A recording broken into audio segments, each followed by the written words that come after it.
Hi creators, നമ്മുടെ shorts വീഡിയോക്ക് 0 views 100 views 500 views ഒക്കെ വന്നു കഴിഞ്ഞാൽ നിങ്ങൾ എന്താണ് കരുതാറുള്ളത്? അത് നമ്മൾ ചെയ്ത ഷോർട്സ് വീഡിയോൻ്റെ പ്രോബ്ലം ആണ്, അതുകൊണ്ടാണ് എനിക്ക് വ്യൂസ് വരാത്തത് എന്നുള്ളതല്ലേ? എന്നാൽ അങ്ങനെയല്ല. ഒരു പക്ഷേ നിങ്ങൾ ചെയ്യുന്ന തെറ്റായ രീതിയിൽ നിങ്ങൾ അപ്ലോഡ് ചെയ്യുന്നത് കൊണ്ടായിരിക്കും നിങ്ങൾക്ക് വ്യൂസ് വരാത്തത്. അതുപോലെ ഷോർട്സ് ഫീഡിലേക്ക് നമ്മളെ ഷോർട്സ് കടക്കുന്നുണ്ടാകില്ല. അങ്ങനെ കടക്കാതിരിക്കാൻ നമ്മൾ ഒരുപാട് മിസ്റ്റേക്കുകൾ ചെയ്യുന്നുണ്ടായിരിക്കും. അപ്പോൾ ഇന്നത്തെ വീഡിയോയിലൂടെ ഞാൻ പറയുന്നത് നമ്മളെ വീഡിയോ ഷോർട്സ് ഫീഡിലേക്ക് കടക്കാതിരിക്കാൻ നമ്മൾ ചെയ്യുന്ന മിസ്റ്റേക്കുകൾ, നമ്മൾ ചെയ്യേണ്ട കാര്യങ്ങൾ, ചെയ്യാൻ പാടില്ലാത്ത കാര്യങ്ങൾ ഇതൊക്കെയാണ്. അല്ലാതെ ഒരിക്കലും നിങ്ങളുടെ ഷോർട്സ് വീഡിയോൻ്റെ പ്രോബ്ലം കൊണ്ട് മാത്രമാണ് നമുക്ക് വ്യൂസ് വരാത്തത് എന്ന് തെറ്റിദ്ധരിക്കരുത്. അപ്പോൾ ഈ ഒരു വീഡിയോ മുഴുവനായിട്ട് നിങ്ങൾ കാണുക. നിങ്ങൾ ഷോർട്സ് കണ്ടന്റ് ക്രിയേറ്റ് ചെയ്യുന്ന ക്രിയേറ്ററാണ്, നിങ്ങൾക്ക് വ്യൂസ് സ്റ്റക്ക് ആകുന്നുണ്ട് എങ്കിൽ. അപ്പോൾ നമ്മുടെ ഷോർട്സ് റീച്ച് ആകുന്നതുമായി ബന്ധപ്പെട്ടിട്ടുള്ള ഇമ്പോർട്ടൻ്റ് ആയിട്ടുള്ള കുറച്ച് കാര്യങ്ങളാണ് നമ്മൾ പറയുന്നത്. ഒന്ന്, ശരിയായ രീതിയിൽ നമുക്ക് എങ്ങനെ ഷോർട്സ് അപ്ലോഡ് ചെയ്യാം. 2, നമ്മൾ ഏത് വഴിയാണ് ഷോർട്സ് അപ്ലോഡ് ചെയ്യേണ്ടത്, ഏതാണ് നല്ലത്. അതായത് നമ്മൾ ക്രോം വഴി ചെയ്യണോ, അതല്ല യൂട്യൂബ് നമ്മൾ മൊബൈൽ ആപ്പ് വഴി ചെയ്യണോ. അതുപോലെ നമ്മൾ ഡിസ്ക്രിപ്ഷന് ബ്ലാങ്ക് ആയി കൊടുക്കണോ എന്നുള്ളത് പലർക്കുള്ളൊരു സംശയമാണ്. ഒരുപാട് ഡിസ്ക്രിപ്ഷൻ ഷോർട്സിൽ കൊടുക്കേണ്ടതുണ്ടോ, ബ്ലാങ്ക് ആയിട്ട് കൊടുക്കണോ എന്നുള്ളത്.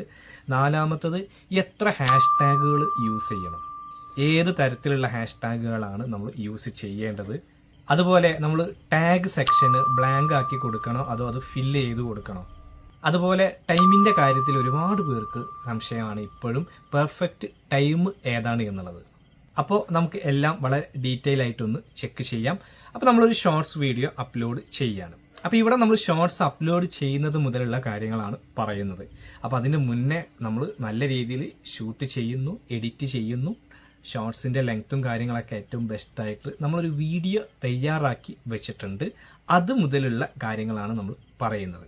അപ്പോൾ ഇവിടെ ഏറ്റവും ആദ്യത്തെ ഒരു സംശയം, എവിടെ നമ്മൾ അപ്ലോഡ് ചെയ്യണം എന്നുള്ളതാണ്. അപ്പോൾ ഇവിടെ നമുക്കറിയാം, നമുക്ക് വ്യത്യസ്ത ചോയ്സ് ഉണ്ട്. നമുക്കൊരു ഷോർട്സ് കമ്പ്യൂട്ടർ വഴി അപ്ലോഡ് ചെയ്യാം, കമ്പ്യൂട്ടറൊക്കെ ഉള്ളവർക്ക് കമ്പ്യൂട്ടർ വഴി ചെയ്യാം. അതല്ല മൊബൈലിലും ചെയ്യാം. ലോങ് വീഡിയോ ഒക്കെ അങ്ങനെയല്ല, നമ്മൾ കമ്പ്യൂട്ടർ വഴി അപ്ലോഡ് ചെയ്യുമ്പോൾ ഒരുപാട് ഓപ്ഷൻസുകൾ കിട്ടും. അപ്പോൾ അത് ഡെസ്ക് ടോപ്പ് വേർഷൻ നിന്ന് നമുക്ക് വിളിക്കാം. കമ്പ്യൂട്ടർ ഇല്ലെങ്കിൽ കൂടിയും ക്രോം വഴി ഡെസ്ക് ടോപ്പ് വേർഷൻ വഴി നമുക്ക് ഷോർട്സ് അപ്ലോഡ് ചെയ്യാം. അതല്ലെങ്കിൽ നമുക്ക് മൊബൈലിൽ യൂട്യൂബ് ആപ്പ് വഴി YT സ്റ്റുഡിയോ വഴിയൊക്കെ നമുക്ക് അപ്ലോഡ് ചെയ്യാം. അപ്പോൾ ഇവിടെ ഒരു ക്രിയേറ്റർ എന്ന നിലയിൽ നിങ്ങൾ കൂടുതൽ കൺഫ്യൂഷനിലേക്ക് പോകേണ്ട കാര്യമില്ല. ലോങ് വീഡിയോക്ക് ക്രോം ആണ് ബെറ്റർ എങ്കിൽ, നിങ്ങൾ ഷോർട്സ് കണ്ടന്റ് ക്രിയേറ്റ് ചെയ്യുന്ന ഒരു ക്രിയേറ്റർ ആണെങ്കിൽ നിങ്ങൾ YT സ്റ്റുഡിയോ ആപ്പ് വഴിയോ യൂട്യൂബ് ആപ്പ് വഴിയോ ഷോർട്സ് അപ്ലോഡ് ചെയ്താൽ മതി. അതിന് ഒരുപാട് കാരണങ്ങളുണ്ട്. ഷോർട്സിന് ഏറ്റവും കൂടുതൽ ഓപ്ഷൻ യൂട്യൂബ് നൽകിയിട്ടുള്ളത് മൊബൈൽ ആപ്പുകളിലാണ്. അതായത് മൊബൈലിൽ നമ്മൾ യൂട്യൂബ് ആപ്പ് വഴി ചെയ്യുമ്പോഴും YT സ്റ്റുഡിയോ വഴി ചെയ്യുമ്പോഴാണ് നമുക്ക് ട്രെൻഡിങ് സോങ് യൂസ് ചെയ്യാനും കസ്റ്റം തംബ്നെയിൽ ആഡ് ചെയ്യാനും നമുക്ക് വ്യത്യസ്ത രീതിയിൽ ഒരുപാട് ഓപ്ഷൻസുകൾ യൂട്യൂബ് നൽകിയിട്ടുണ്ട്. ഇപ്പോൾ നമ്മൾ മൊബൈൽ വഴിയാണ് ഷോർട്സ് അപ്ലോഡ് ചെയ്യുന്നത് ഏറ്റവും നല്ലത് എന്നുള്ളത് മനസ്സിലാക്കി.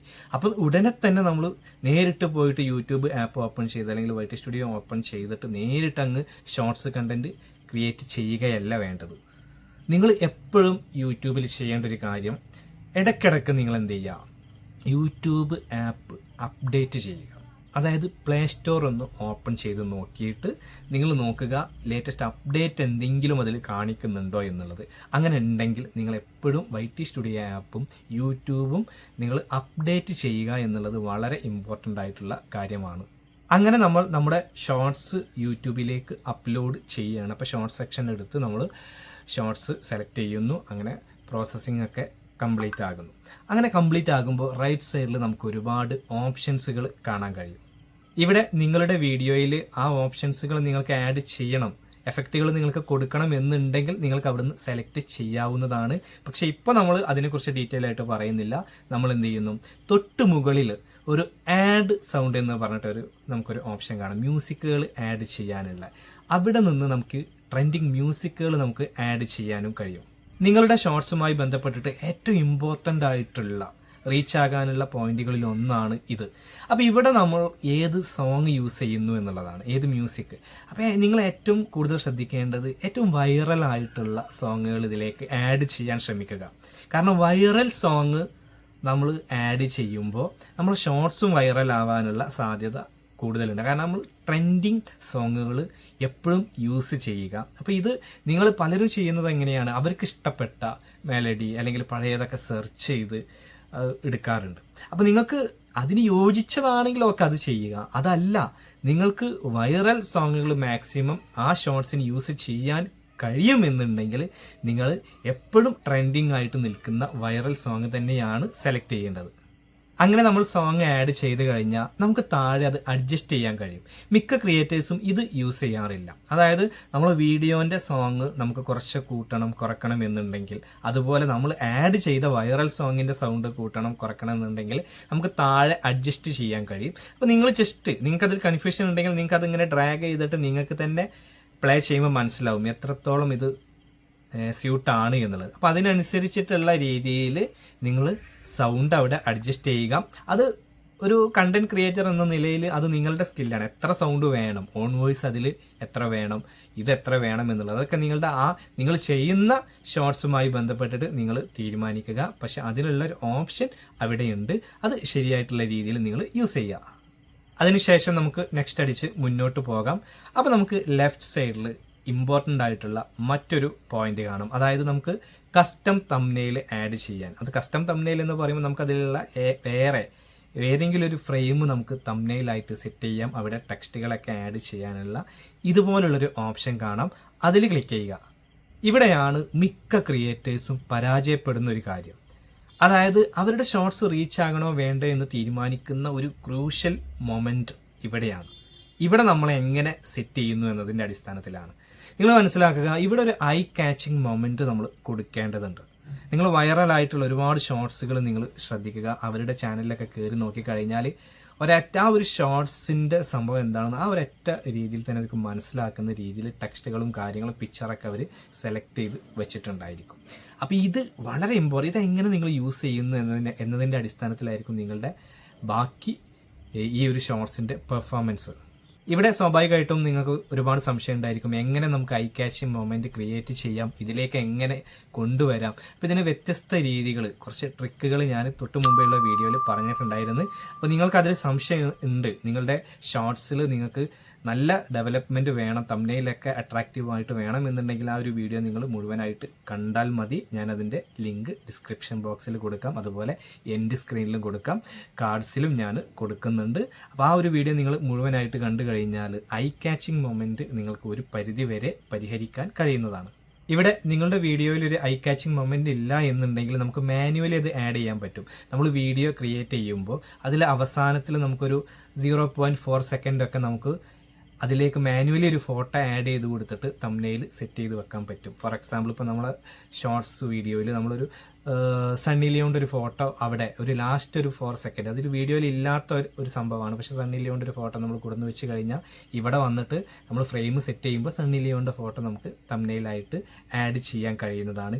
നിങ്ങൾ അങ്ങനെ ചെയ്യണമെന്നല്ല, അത് മിസ്ലീഡ് ആയിട്ട് നിങ്ങൾ യൂസ് ചെയ്യരുത്. നിങ്ങൾക്ക് നമ്മുടെ വീഡിയോയുമായി ബന്ധമില്ലാത്തൊരു കാര്യമാണെങ്കിൽ പോലും നമുക്ക് ഇങ്ങനെ ചെയ്ത് കഴിഞ്ഞാൽ അതിലേക്ക് ആഡ് ചെയ്യാൻ കഴിയുമെന്നുള്ളത് നിങ്ങൾക്ക് മനസ്സിലാക്കി തരാനാണ് ഞാൻ ആ എക്സാമ്പിൾ പറഞ്ഞത്.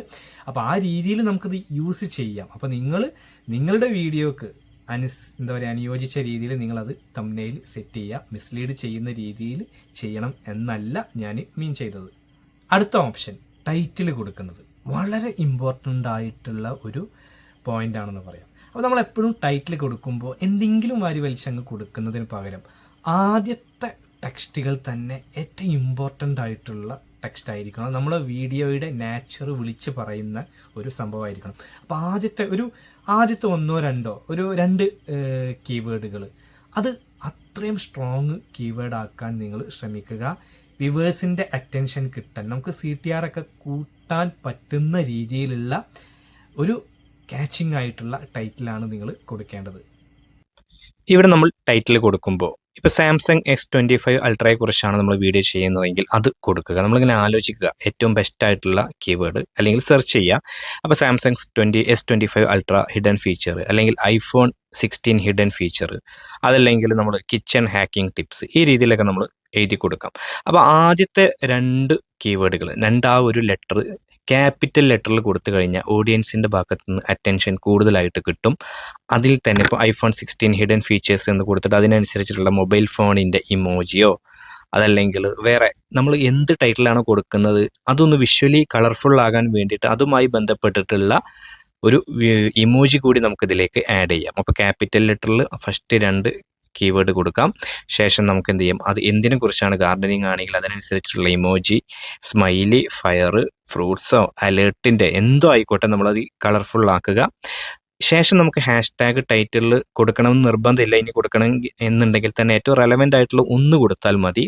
ഇവിടെ ഏറ്റവും ഇമ്പോർട്ടൻ്റ് ആയിട്ടുള്ള കാര്യം നമ്മളിവിടെ അൺലിസ്റ്റഡ് ആയിട്ട് ഇവിടെ ഷോർട്സ് അപ്ലോഡ് ചെയ്യുകയാണ്. അപ്പോൾ ഇവിടെ നമ്മൾ ഡിസ്ക്രിപ്ഷൻ കൊടുക്കുന്നില്ല. അപ്പോൾ ആദ്യം അപ്ലോഡ് ചെയ്യുമ്പോൾ ഡിസ്ക്രിപ്ഷൻ കൊടുക്കാനുള്ള ഓപ്ഷനും അവിടെ തന്നിട്ടില്ല. നിങ്ങളിൽ എത്ര പേർ ശ്രദ്ധിച്ചിട്ടുണ്ട്, ഇപ്പം നമ്മൾ വീഡിയോസ് സെർച്ച് ചെയ്ത് കാണുമ്പോൾ ആദ്യം വരുന്നത് ഷോർട്സ് ആണ്. ഷോർട്സുകൾ കാണിച്ച് കഴിഞ്ഞ ശേഷമാണ് നമുക്കിപ്പോൾ ലോങ് വീഡിയോ യൂട്യൂബ് റെക്കമെൻഡ് ചെയ്യുന്നത്. അപ്പോൾ നമ്മൾ SEO കറക്റ്റായിട്ട് വരേണ്ടതുണ്ട്. അപ്പോൾ ഡിസ്ക്രിപ്ഷനും കാര്യങ്ങളൊക്കെ നിങ്ങൾ പെർഫെക്റ്റ് ആയിട്ട് കൊടുത്തു കഴിഞ്ഞാൽ നമ്മളെ ഷോർട്സ് സെർച്ചിങ്ങിലും വരാൻ സാധ്യതയുണ്ട് എന്നുള്ളതല്ല. ഇപ്പോൾ ലേറ്റസ്റ്റ് ആയിട്ട് യൂട്യൂബിൽ സെർച്ചിങ്ങിൽ ആദ്യം വരുന്നത് ഷോർട്സ് ആണ്. ഇത് നിങ്ങൾക്ക് പരീക്ഷിച്ച് നോക്കാവുന്നതാണ്. അപ്പോൾ ഇവിടെ നമ്മൾ മനസ്സിലാക്കേണ്ടത്, നമുക്ക് ഇപ്പോൾ ഷോർട്സ് വ്യൂസ് നിന്നാലും സ്റ്റെക്കായാലും വീണ്ടും നമ്മുടെ വ്യൂസ് കൂടാൻ കാരണമാകും എന്ത്, നമ്മുടെ SEO. അപ്പോൾ നമ്മളത് കൃത്യമായിട്ട് കൊടുക്കേണ്ടതുണ്ട്. പലർക്കും വ്യൂസ് അവിടെ സ്റ്റെക്കായി കഴിഞ്ഞാൽ പിന്നെ മൂവ് ആവുന്നില്ല എന്നുള്ള പരാതിയാണ്. അത് പരിഹരിക്കാൻ ഏറ്റവും ബെസ്റ്റ് പോയിന്റുകളാണ് നമ്മൾ ഈ പറയുന്ന ടൈറ്റിൽ, ഡിസ്ക്രിപ്ഷനും കാര്യങ്ങളൊക്കെ. അപ്പോൾ നിങ്ങൾ ഡിസ്ക്രിപ്ഷൻ ഏറ്റവും പെർഫെക്റ്റ് ആയിട്ട് ഷോർട്സിനും കൊടുക്കേണ്ടതുണ്ട്. ഷോർട്സിന് കൊടുക്കേണ്ടതുണ്ടോ എന്ന് പലരും ചോദിക്കാറുണ്ട്. 100% കൊടുക്കേണ്ടതുണ്ട്. നിങ്ങളുടെ പല സ്റ്റെക്കായ ഷോർട്സും റീച്ചാക്കാൻ നിങ്ങൾ കൊടുക്കുന്ന ഡിസ്ക്രിപ്ഷനും കഴിയും. അപ്പോൾ നിങ്ങൾ നേരെ എന്ത് ചെയ്യുക, YT സ്റ്റുഡിയോ ആപ്പ് ഓപ്പൺ ചെയ്യുക. അവിടെ നിങ്ങൾ അപ്ലോഡ് ചെയ്ത ഷോർട്സ് നിങ്ങൾക്ക് കാണാം. അതിൽ പെൻസിൽ ബട്ടണിൽ ക്ലിക്ക് ചെയ്തിട്ട് നിങ്ങൾ ഡിസ്ക്രിപ്ഷൻ ശരിയായിട്ടുള്ള രീതിയിൽ കൊടുക്കുക. എന്തിനെക്കുറിച്ചാണോ വീഡിയോ ചെയ്യുന്നത് അത് കൃത്യമായിട്ട് കൊടുക്കുക. ഇവിടെ ഡിസ്ക്രിപ്ഷൻ എന്നുള്ള ഭാഗം ഒരിക്കലും നിങ്ങൾ ബ്ലാങ്ക് ആക്കി കൊടുക്കരുത്. എന്തിനെക്കുറിച്ചാണോ നമ്മൾ വീഡിയോ ചെയ്യുന്നത് അതിനെക്കുറിച്ചിട്ടുള്ള ഒരു സമ്മറി ഇവിടെ എഴുതിയുണ്ടാക്കുക. അപ്പോൾ ഇവിടെ ഐഫോണിനെ കുറിച്ചായതുകൊണ്ട് unlock the secret features of iPhone 16 that enhance your experience. ചെറിയൊരു ഡിസ്ക്രിപ്ഷനാണ് ഞാൻ കൊടുക്കുന്നത്. നിങ്ങൾക്കിത് ഭംഗിയാക്കി കൂടുതലായിട്ട് കൊടുക്കാവുന്നതാണ്. ഇത് എത്രത്തോളം നന്നായി കൊടുക്കുന്നു അതിനനുസരിച്ച് നിങ്ങൾക്ക് വീഡിയോക്ക് റീച്ച് കിട്ടും. രണ്ടാമത് 5 കീവേഡുകൾ, ഇതൊരു ട്രിക്കാണെന്ന് പറയാം. ഐഫോണുമായി ബന്ധപ്പെട്ടിട്ടുള്ള കുറച്ച് കീവേഡുകൾ നമുക്ക് ഇങ്ങനെ ലിസ്റ്റ് ചെയ്ത് കൊടുക്കാവുന്നതാണ്. സെർച്ചിങ്ങിൽ വരാൻ വേണ്ടിയിട്ടുള്ളൊരു ട്രിക്ക് മാത്രമാണ്. ശേഷം നമുക്ക് #ടാഗുകളാണ് ഏറ്റവും ഇമ്പോർട്ടൻ്റ്. ഒരു 5 മുതൽ 6 വരെ #ടാഗ് മാക്സിമം മതി. ഒരിക്കലും നിങ്ങൾ ഒരുപാട് #ടാഗുകൾ കൊടുക്കരുത്. അങ്ങനെ കൊടുത്തു കഴിഞ്ഞാൽ എക്സസീവ് #ടാഗ് ആയി നമ്മളെ വീഡിയോ സ്റ്റക്ക് ആകാൻ കാരണമാണ്. ഒരിക്കലും ഒരുപാട് #ടാഗുകൾ കൊടുത്ത് നിങ്ങൾ യൂട്യൂബിനെ കൺഫ്യൂഷൻ ആക്കരുത്. പിന്നെ നമ്മൾ ടാഗ് എന്നുള്ളൊരു സെക്ഷൻ കാണാം. ഇവിടെ ആഡ് ടാഗ് എന്നുള്ള ഭാഗത്ത് നിങ്ങൾ എന്ത് ചെയ്യുക, നിങ്ങളുടെ വീഡിയോയുമായി ബന്ധപ്പെട്ടിട്ടുള്ള #ടാഗ് അല്ല കീവേഡുകൾ നിങ്ങൾ കൊടുക്കുക. പലരും ഇവിടെ #ടാഗ് കൊടുക്കാറുണ്ട്. ഇല്ലാതെ വെറും കീവേഡുകൾ കൊടുത്താൽ മതി. ഇവിടെ നിങ്ങൾക്ക് നിങ്ങളുടെ ചാനലിൻ്റെ നെയിമും കാര്യങ്ങളൊക്കെ കൊടുക്കാവുന്നതാണ്. അതിനുശേഷം നമുക്ക് വീഡിയോൻ്റെ കാറ്റഗറി, ഇവിടെ സ്വാഭാവികമായിട്ടും ടെക്നോളജി ആണ് കൊടുക്കേണ്ടത്. നിങ്ങളുടേത് ഏതാണോ അതിനനുസരിച്ച് നിങ്ങൾ കാറ്റഗറി സെലക്ട് ചെയ്യുക. പിന്നെ നമുക്ക് ഇമ്പോർട്ടൻ്റ് ആയിട്ടുള്ള ഒരു ഭാഗമാണ് show how many viewers like this video.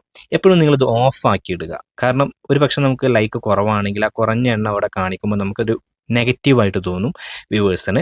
അപ്പോൾ നിങ്ങൾ എന്ത് ചെയ്യുക, അത് ഓഫ് ആക്കിയിട്ട് കൊടുക്കുക.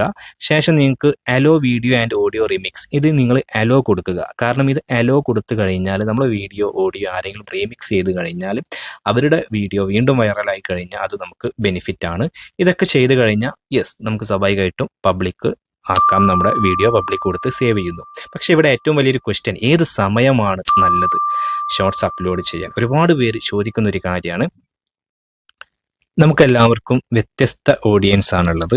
അതുപോലെ അത് വ്യത്യസ്ത ജിയോഗ്രഫിക്കൽ ഏരിയയിൽ നിന്നാണ്. അപ്പോൾ നമുക്ക് ഒരുപാട് കോമ്പറ്റീഷൻ ഉണ്ടാവും. ഒരുപാട് പേര് ഒരേ സമയത്ത് വീഡിയോ അപ്ലോഡ് ചെയ്ത് പബ്ലിക് ആക്കാം.